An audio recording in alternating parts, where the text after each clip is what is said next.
I am just going to test the audio for a minute for our captioner to make sure we are receiving audio. Thank you so much, Doreen.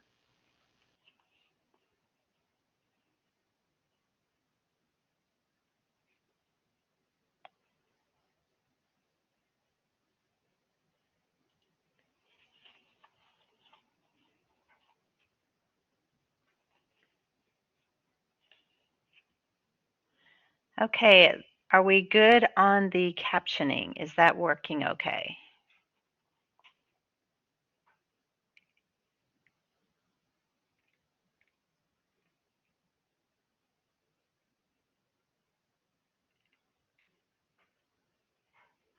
I have not heard anything different, so I am going to go ahead and get rolling. So, welcome. We are at the 11 o'clock session, day 2 of the KYAC conference. We have Bringing Books to Life, Engaging Kids with Character Trading Cards. This is Antonio Bottoms and Natasha Nall, and we will let them tell us a little bit about themselves. Hi, my name is Natasha Knoll. I'm the bookmobile librarian for Taylor County Public Library. We are right in the middle of Central Kentucky, and this is Antonia Bottoms. Hi, I'm the Children's and Teen Programming Librarian here. And we're excited to share with you our children's trading cards and how we came to come up with this idea and how you can too. Yeah, so you'll hear a little bit about the initial program that we featured the cards in. We'll do a little Canva how to create the cards, and then we'll also share some other ideas on how you can use the trading cards and how to expand the program. Are we ready to move forward? Yes, let us go ahead and go forward. I have not Okay. seen anything come across that prohibits us from going forward with your presentation. So thank you so much for being with us today. Thanks for having us. Just as a forewarning, we are having construction done at our library. So if you hear anything in the background, that might be the construction. We apologize ahead of time. All right, so the idea for book character trading cards came to us when a local school asked us to participate in their family literacy night. And we were asked to just come and participate by setting up a table. We brought the bookmobile, but we needed a way to participate in this program that was affordable for us and also engaging for the children. Um, so just in the brainstorming process, we thought about Pokemon trading cards or baseball cards, and we were trying to figure out a way that we could duplicate that using book character cards. And the great thing about these book character trading cards is that they're affordable, they're enticing, and they kind of like enticing because these are characters that the kids know and love. They're collectible, and as we grow our book character trading card collection, they can, collect them all. They're also adaptable for different programs, and we'll get into all of that as we move on. Oh, and not to forget that it brings that nostalgia back for especially our generation from collecting these cards.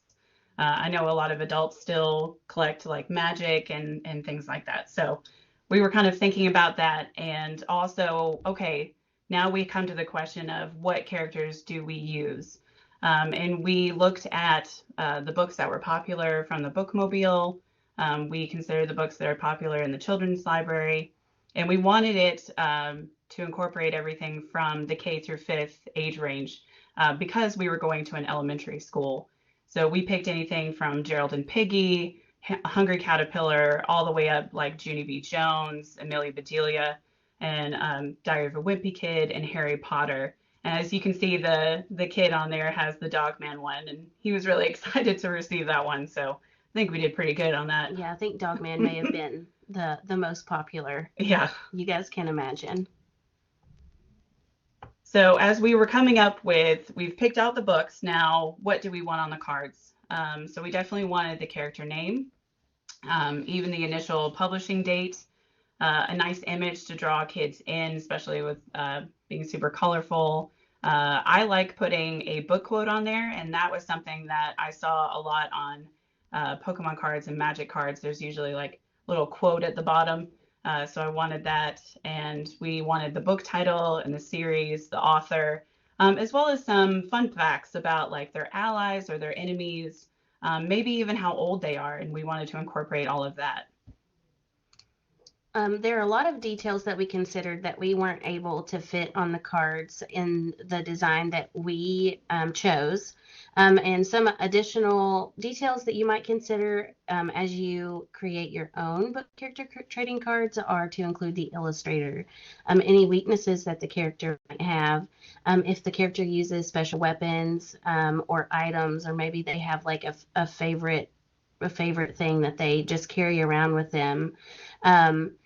For books that are included in series, it would be cool to include any statistics like strength, intelligence, or courage. And I say that it would be best to use statistics like this in series because you want to compare the different characters within the same world against each other, and not necessarily characters from Harry Potter against, let's say, Clifford. That wouldn't work out very well, right? There's also this thing called character alignment that some of you may be familiar with in the Dungeons and Dragons world. This could work really well in like series like Harry Potter, Percy Jackson, and the alignment, I guess, notes could be anywhere from lawful good to chaotic evil. And if you don't know what I'm talking about, you can Google Dungeons and Dragons alignment chart and you can see what that looks like.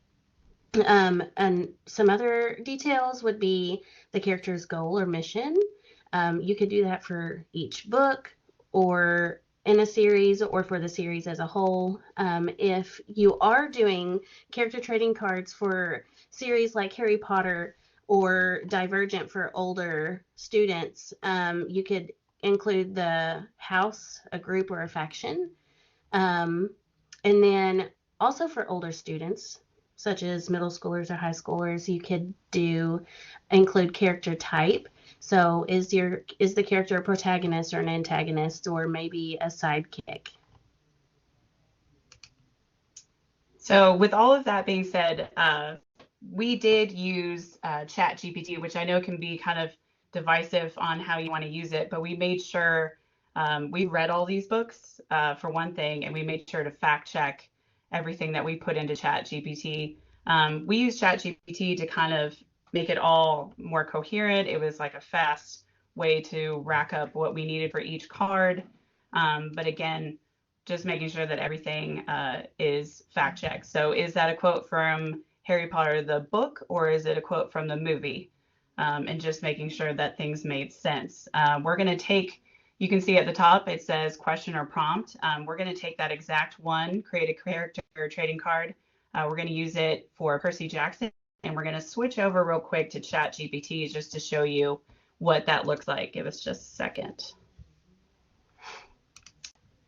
The best thing about ChatGPT is that you can adjust all of these. Whoa! You can adjust all of these details as you see fit and for your audience.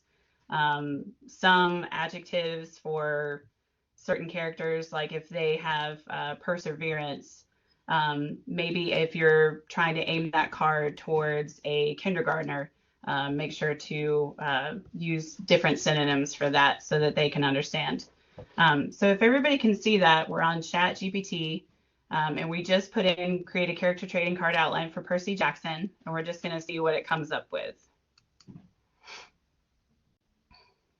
And so right away, it tells you some ideas of what could be on the front of the card, some things that could be on the back, like the age, the height, the parent, special abilities, even notable quirks, personality traits. It goes as far as to tell you the background and achievements and even give you a quote. And that's not with us even inputting any extra stuff. If you really want to delve into who are the greatest allies of Percy Jackson in the Lightning Thief, then you can do that as well. And you can customize this all for your cards. We just wanted to show you that it's the lightweight. It's all customizable for you. There we go. And just make sure with ChatGPT that you're being very specific. Let's say that you notice something. We noticed something with Amelia Bedelia. There's an older series and there's a younger series. And so sometimes ChatGPT got confused as to which series we wanted to use for the cards. So let's head back. Woo. All right. Give us just a second.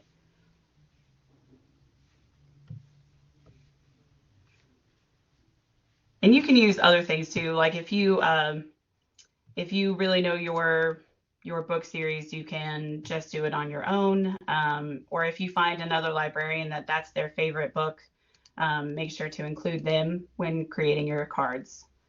And I'm about to hand it over to Tasha to see if we can give you all how to on Canva, which is where we ended up creating these cards. Yeah, so this PowerPoint page that I created is really for anybody who isn't here today, just to have like a step-by-step how to create character trading cards in Canva.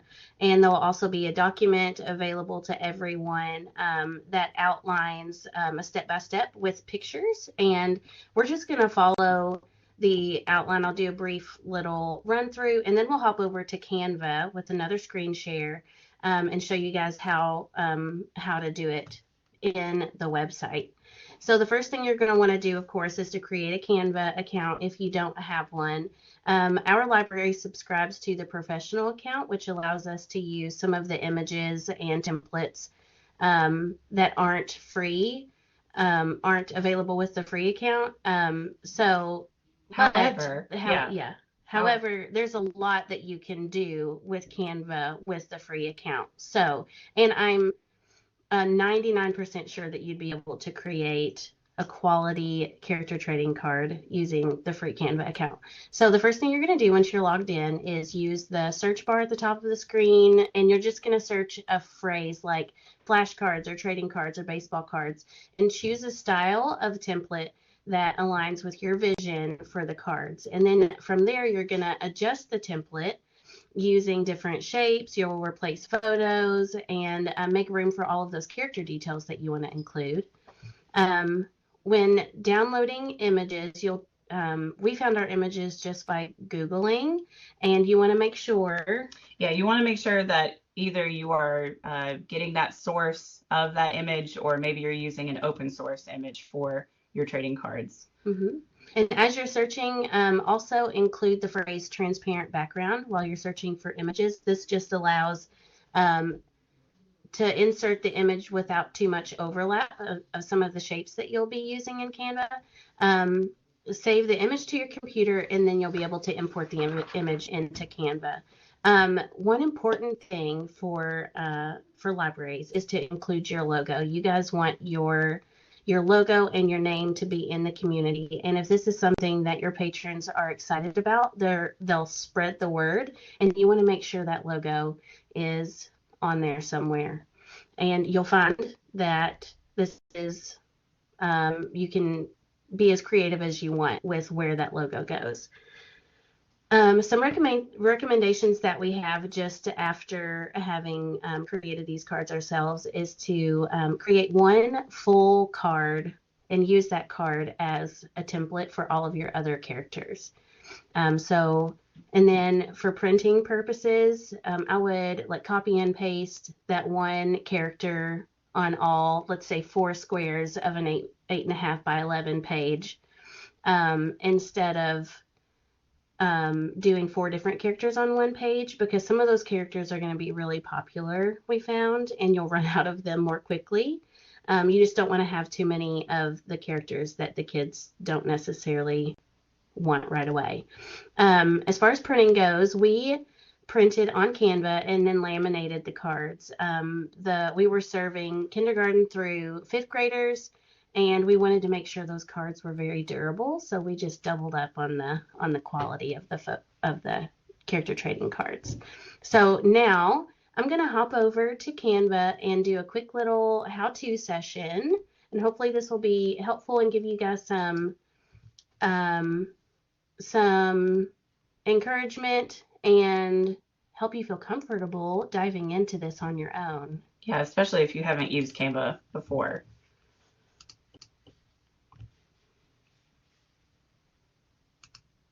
There we go. All right. How to create literary trading cards. All right, so this first screen, so the first thing I did was I went and found a template.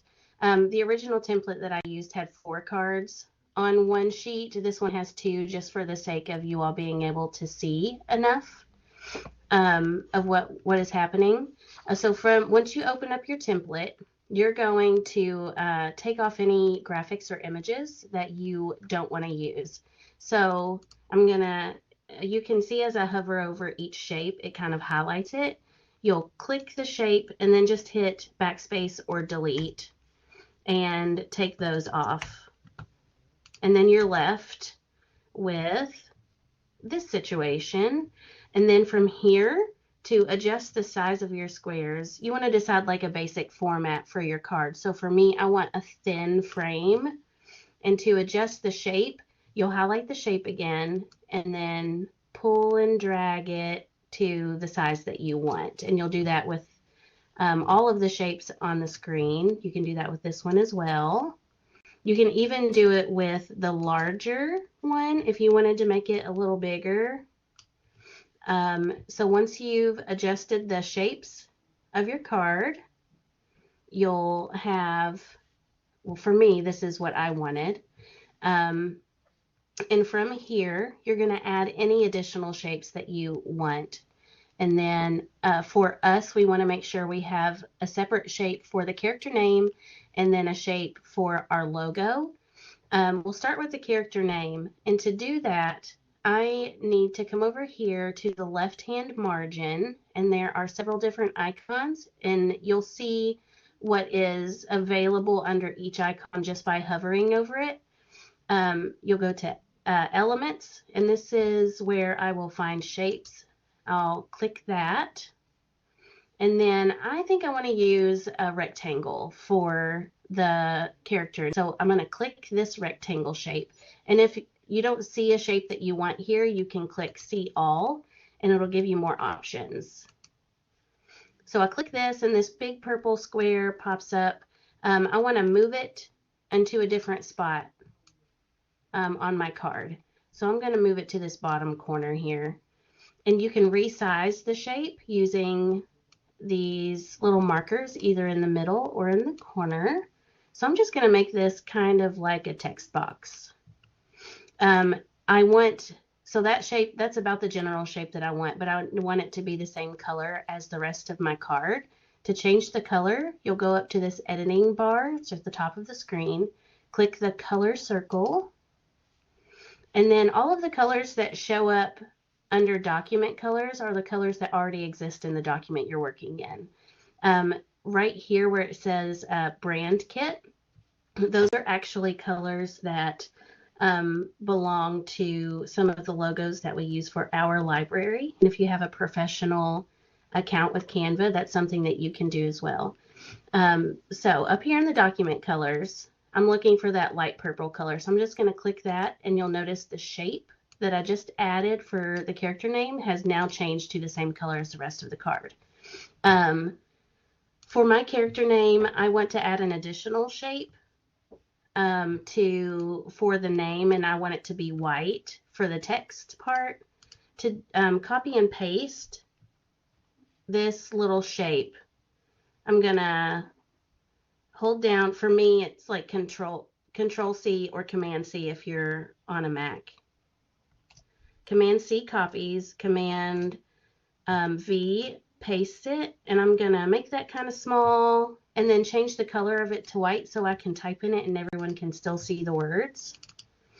and then double click inside the shape, and then you can type your character name here.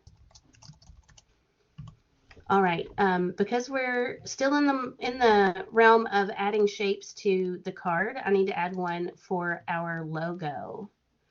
For the logo, we have a logo that's just a circle. It's literally just the logo, and then we have one that has the logo and our library name. On the front of our card, I just want to use the circle logo, so I'm choosing a circle, and I'm just going to kind of make it a little small. Now, just remember to highlight the correct shape that you want to move, and then you'll be good. But I do like the back button. The back button is great. The undo. If you mess up, everything is fixable. That's my motto when you're creating, right? And then again, just to reiterate, to change the color, you come up here to the edit bar, select that color circle, and then choose the color that you want. And then you end up with something like this. Now I'm going to show you guys how to add your logo, okay? So our logo, we want our logo to go here.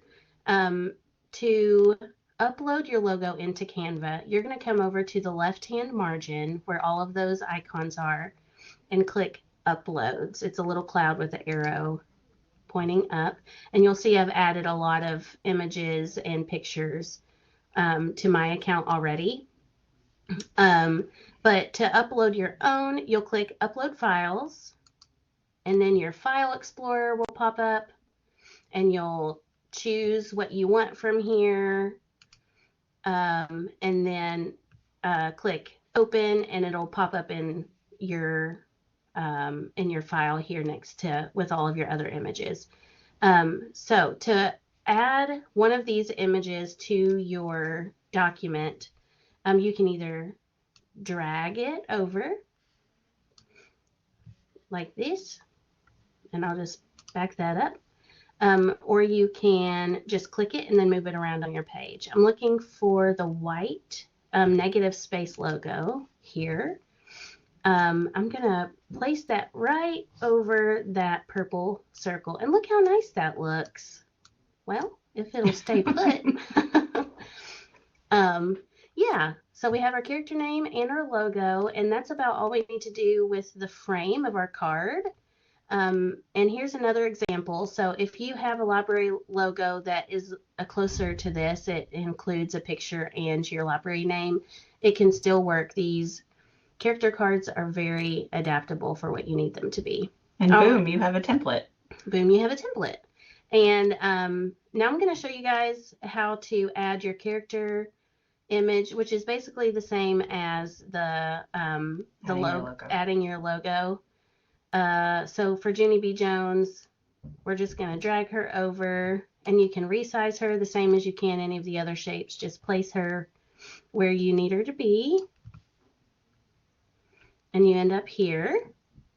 And then notice that this part is important. I think changing the colors of your frame to go with the character that you want to highlight on your card. So this purple that Junie B is in actually works pretty well for her because she's got these pinky stars on her shirt. But just for the sake of showing you how to change the color of the frame, I'm gonna change this card to yellow. And I actually do love yellow with Junie B. Jones. So you'll highlight the biggest shape way back there in the background, and then now that we have an image on the screen with a character, oh, her colors aren't popping up. Usually right here where it says photo colors, an image of Junie B will pop up, and all of the colors that are in her image will be lined up right here. But since they're not, let's just use this Taylor County Public Library yellow color. And then I want to also change the background of our logo to that same yellow, and the background of her nameplate. And now we have a yellow Junie B card. All right. So from here, you're going to add all of those details that you researched on your own, or you use ChatGPT to help you find and verify. You're going to add all of those details, and to add a text box to the card, you'll go to the left margin again, hit text, and then decide about how large you want that text to be. For us, I've been choosing the smallest text, and then you can always resize the font. And then after you've typed in, or you can move the text box around and then type in what you want, resize. These are all of the font options at the top in the edit bar. They're all the same as a typical font edit. So that should, if you need any additional help with that, you can feel free to reach out. And this is what the front of our cards look like about. And from here, I want to show you guys how to copy this entire piece and copy and paste it. It's a little tricky because all of these shapes are separate on their own, and you have to highlight all of them at the same time to be able to copy all of it. To do that in Canva, there we go, be still, okay. You're going to click in the top left corner, at the top left corner of the image. Right click that, or not right click, you'll left click it, and then just drag it all the way down to the bottom. My text box at the top is getting caught up in this, and that wouldn't normally be there. But I highlighted it, and now all of those pieces are highlighted. And to copy, you'll hit Command or Control C, and then to paste it, Command or Control V, and then you can move all of those around. And now,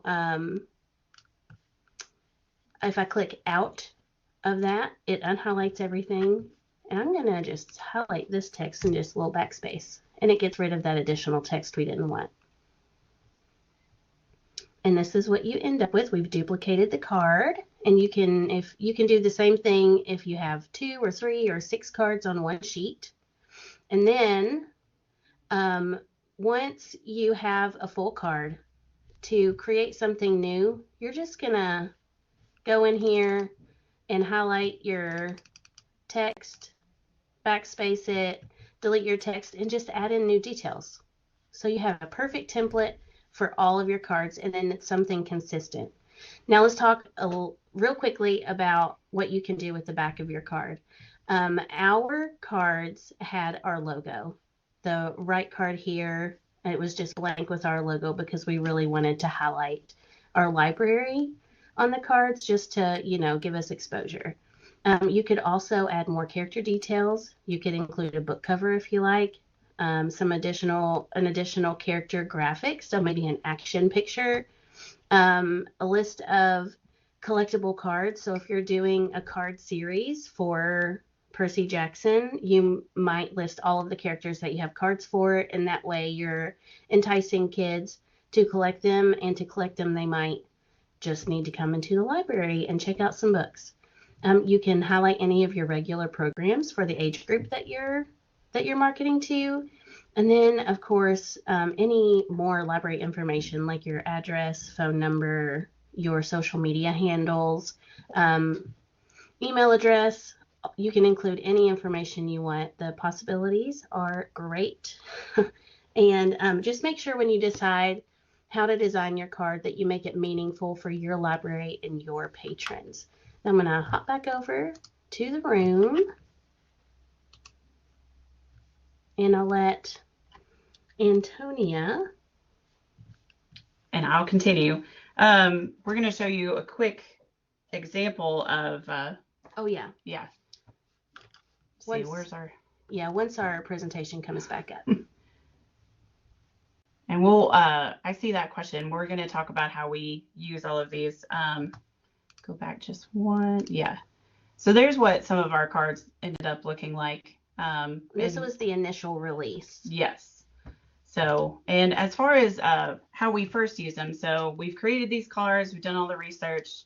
Now we're at the annual Family Literacy Night being held at Taylor County Elementary School. Like Tasha said earlier, we don't have a whole lot of parameters, so we can kind of run a little wild. We did use our really cool spinny wheel that we got off Amazon. And we taped a picture of each of the characters' cards on there. So as the kids spun the wheel, it would land on that card. That's the card they got. We did allow for one respin just in case they absolutely hated that card. I did make sure to reiterate to each kid, hey, if you don't like it, try and find a friend that has a card that you like. Again, this is all part of the collectible trading option. Everyone who visited our table could also win or enter to win one of the 5 books that we picked out. We picked out Hungry Caterpillar, Dogman, the first book of Dogman. There's a Bird on Your Head, which is an Elephant and Piggy book, the Junie B. Jones first box set, and the first Harry Potter book.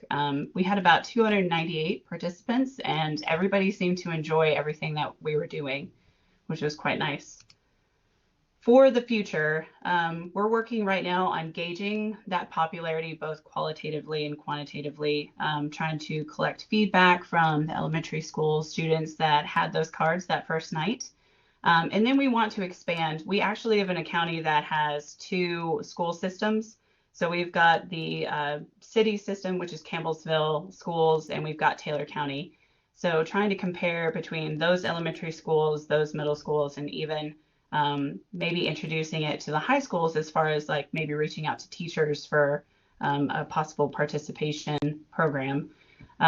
We talked about expanding that collection, where the Wild Things are, doing more Harry Potter characters, Percy Jackson that we've talked about, Dork Diaries, which is a huge favorite with my daughter right now. And then you can also expand into your YA collection if you want, like I love Hunger Games, the Scythe series, like you can keep going. And we've talked about new character releases for special programs. We have a Harry Potter night that we do. We've done this now. I think this is our 3rd year of a annual Harry Potter night in November. We can do special releases for the bookmobile.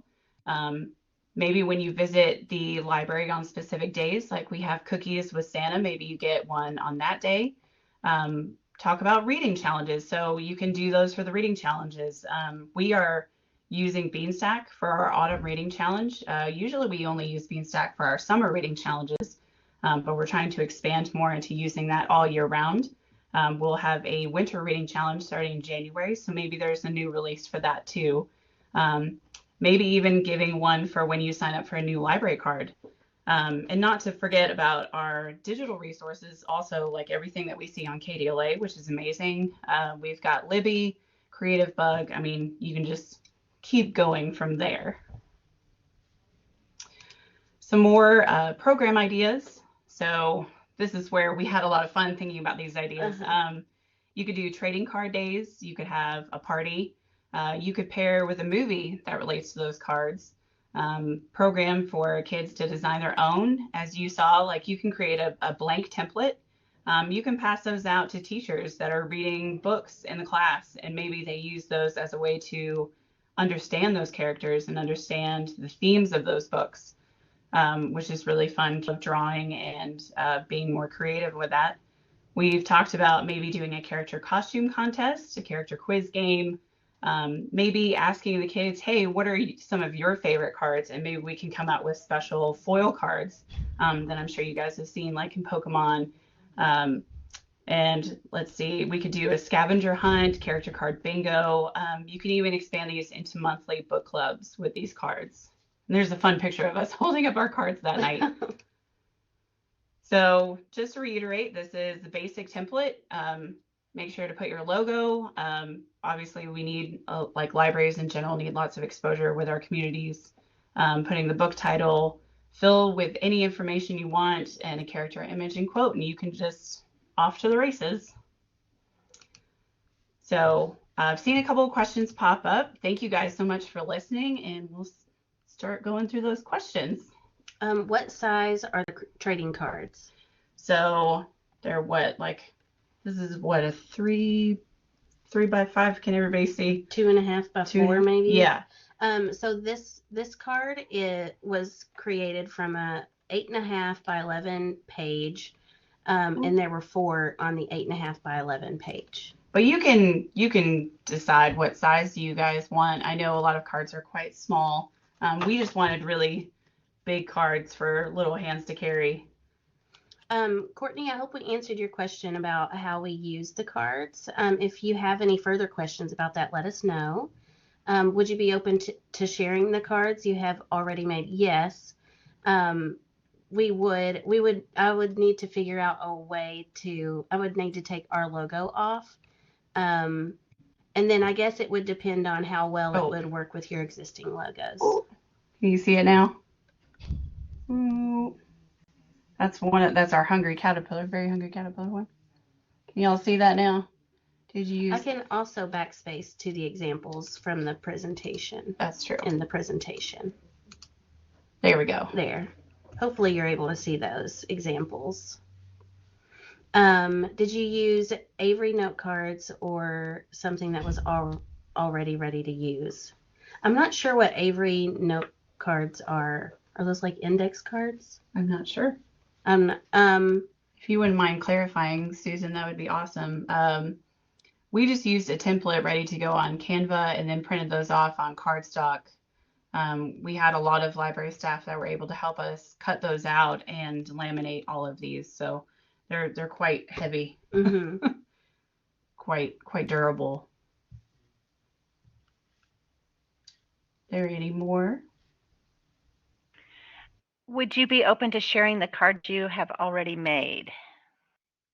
Yes, I'll need to take our logo out and so that it can be adapted for other libraries, but I would be open to it. The other thing to keep in mind is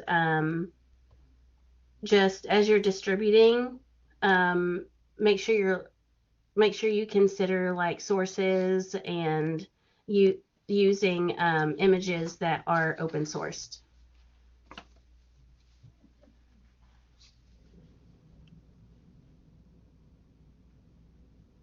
Very good. I will add these notes in. Thank you. Oh, easy to tear apart. That's great information. And I love that you've included a link. Thank you, Susan. Everyone take that note. You can import the image and print it there from that's cool. Avery. That's great. We might play around with that later.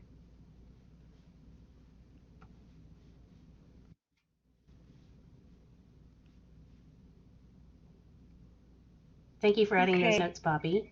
Any other questions?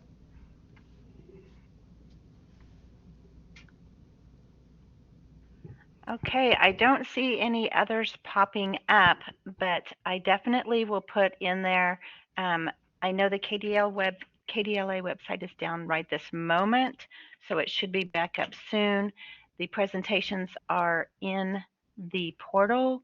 If they're not there, they will be soon. And then as soon as you ladies provide these, the how-to document with step-by-step, and then these already made templates, which thank you so very much. We will get those added to the documents. Are there any other questions? Okay, before we stop, I would like to put a big, huge thank you to IMLS for funding our KYAC, our KYAC conference, and we look forward to seeing you in a future session. Thank you so much.